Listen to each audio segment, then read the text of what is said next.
Did investigators feel the race of time? We did. That person is back. The killer is out there. Where's your doubles?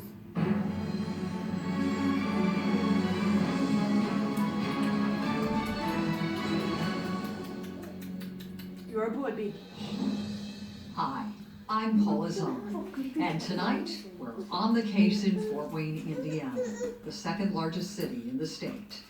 The Midwestern community became the setting for a terrifying mystery when 8-year-old April Tinsley vanished off a residential street in broad daylight. As investigators fanned out to search for the missing little girl, they never could have imagined that they had just begun an investigation that would torment the city for decades. April 1st, 1988. It was just after 6 p.m. on Good Friday when Fort Wayne police got a call from Janet Tinsley.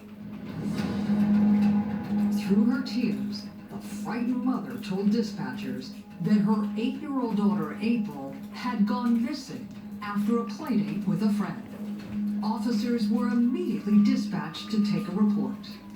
We went over looking for April Tinsley. She was supposed to be home by 4 p.m. and she didn't arrive home. Janet Tinsley told police that April had gotten out of school early that day. After eating lunch, the 8-year-old asked if she could go out to play. That request remains fresh in Janet's mind 30 years later. She changed clothes. She wanted to go over her friend's house. How far away did her friend live from your house? About two and a half blocks. I told her, when you get there, you call me and let me know. So she called and said she got there.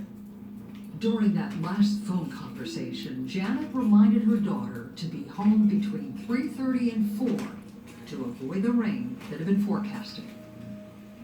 Told her you don't want to get caught in it. And she goes, I got my umbrella. I was there. Well, yeah, I know you got your umbrella because I yelled at you to come and get it.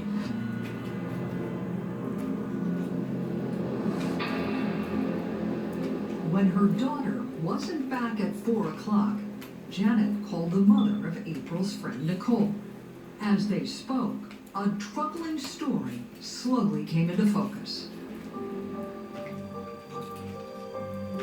When April played at Nicole's house, were they inside or outside? Initially inside, and then they went to a playground. According to Nicole, April had left the playground a little after 3.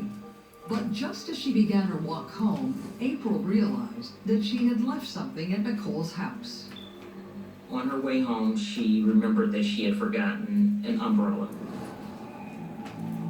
So she turned around, went back to the friend's house to retrieve the umbrella. April walked back to Nicole's house by herself. Nicole went to visit another friend. She assumed that April had picked up the umbrella and gone home. But that's not what happened. Nicole's mom said she never did come back here and get her umbrella.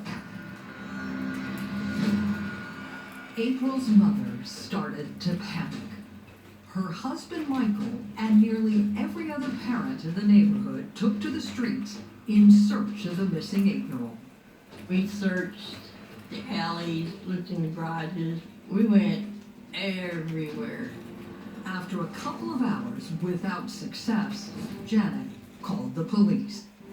When officers arrived, she gave them a picture of her daughter and a detailed description of what she had been wearing.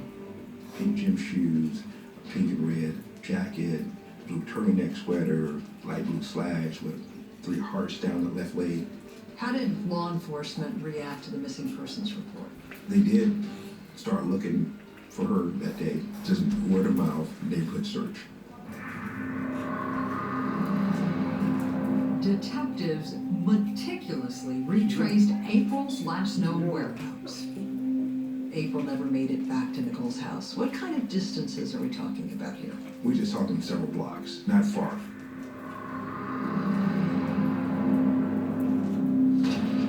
Investigators gradually increased the radius of the search. It was about a 20 square block area that they were concentrating on, trying to get any information they could. As darkness descended upon Fort Wayne, authorities came to a chilling conclusion. April Tinsley had been abducted. They had at all points look out for a missing juvenile.